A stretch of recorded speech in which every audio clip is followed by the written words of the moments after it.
আগের দিনের মতো উপর থেকে ঘাস টাস সরাই দিলাম, খাল কাটা হয়ে গেল, সেই দিন কিন্তু আর চলবে না, হবে না। এবং এই খালের মধ্যে পানির প্রবাহ আসতে হবে, না হলে এই খাল কাটার কোনো মানে হবে না, অর্থ হবে না।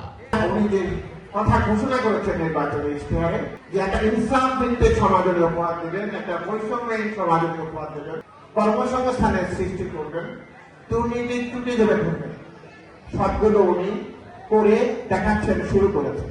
মর্নিং শোজ দিকে ইনশাআল্লাহ উনি সাকসেসফুল হবেন।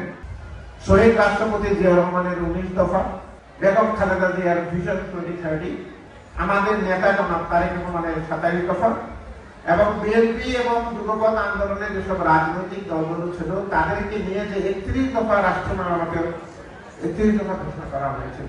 খনন কর্মসূচি শুরু করেছেন মাননীয় প্রধানমন্ত্রী দিনাজপুর থেকে। প্রত্যেক জেলায় আনুষ্ঠানিকভাবে খাল খনন কর্মসূচি শুরু হয়েছিল। আলহামদুলিল্লাহ, আমি আপনাদের কথা দিলাম যাতে আমার জন্য আরো দোয়া করবেন যে আপনাদের এই ভোটের অসম্মান যাতে না হয়, এই আমানত যাতে ক্ষতিগ্রস্ত না হয়। আমি আমার জীবনের আমার সামর্থ্যের সবটুকু দিয়ে যাতে আপনাদের সুখে দুঃখে আপনাদের পাশে থাকতে পারি ইনশাল্লাহ, আল্লাহ রহমতে। তো যাই হোক, খাল খননের কথা মনে হইলে কার কথা মনে হয় বলেন তো? শহীদ জিয়াউর রহমান, তাই না? এইবার আমাদের নির্বাচনের ইশতেহারে কর্মসূচিতে কিন্তু খাল কাটা কথা ছিল।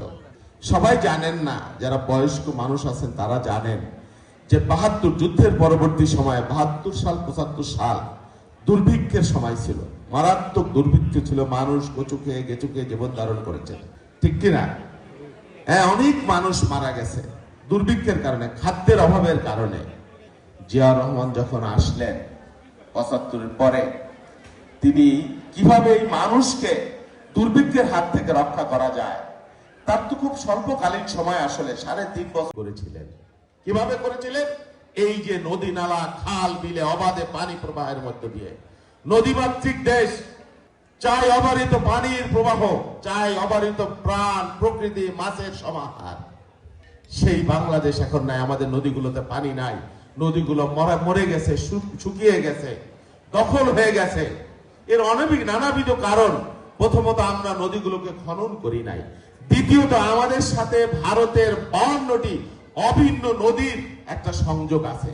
যে হিমালয় পানির মূল উৎস, সেই হিমালয় থেকে যখন পানি আসে অনেকগুলো নদীতে, ফারাক্কা সহ অনেকগুলো নদীতে তারা প্রয়োজনের সময় পানি আটকিয়ে দেয়।